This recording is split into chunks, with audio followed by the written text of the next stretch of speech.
खबरें विस्तार से। कांग्रेस महासचिव प्रियंका गांधी वाड्रा शिमला में छराबड़ा स्थित अपने आवास पहुंची और वो दिल्ली से चंडीगढ़ हवाई जहाज से आई, जबकि चंडीगढ़ से वाया सड़क मार्ग शिमला पहुंची।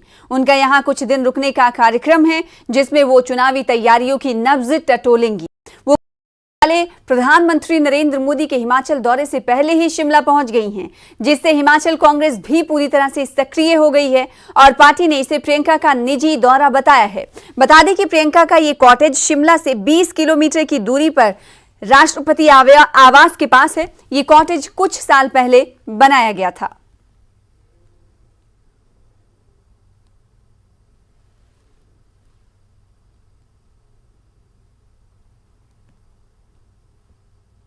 इधर पीएम मोदी के दौरे को लेकर कांग्रेस ने हमला बोला है और कहा है कि प्रधानमंत्री नरेंद्र मोदी 2014 और 2019 के वादे पूरा करें, जब किसानों, बागवानों और पर्यटन क्षेत्र के लिए वादे किए गए थे। सेब की इंपोर्ट ड्यूटी 100% बढ़ाने का वादा किया गया था।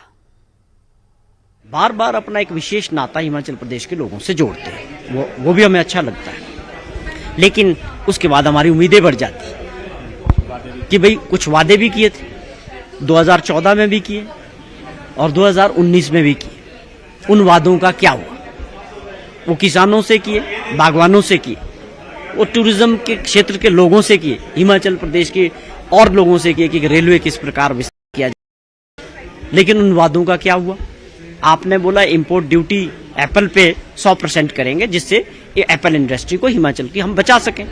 आप बताएं आज 9-8 साल बाद कि आपने क्या किया उस पे।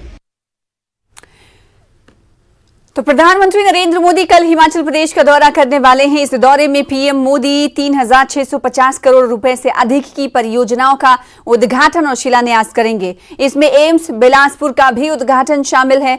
एम्स बिलासपुर की आधारशिला प्रधानमंत्री नरेंद्र मोदी ने ही रखी थी। अपने दौरे में पीएम नालागढ़ में मेडिकल डिवाइस पार्क की भी आधारशिला रखेंगे और बंदला हाइड्रो इंजीनियरिंग कॉलेज का भी उद्घाटन करेंगे। साथ ही हिमाचल के दौरे में पीएम नरेंद्र मोदी कुल्लू दशहरा महोत्सव में भी शामिल होंगे। तो अंतर्राष्ट्रीय कुल्लू दशहरा देव महाकुंभ और प्रधानमंत्री नरेंद्र मोदी के दौरे के मद्देनजर पुलिस ने सुरक्षा के पुख्ता प्रबंध किए हैं। इसके लिए 1500 पुलिस और होमगार्ड के जवानों को सुरक्षा में तैनात किया गया है।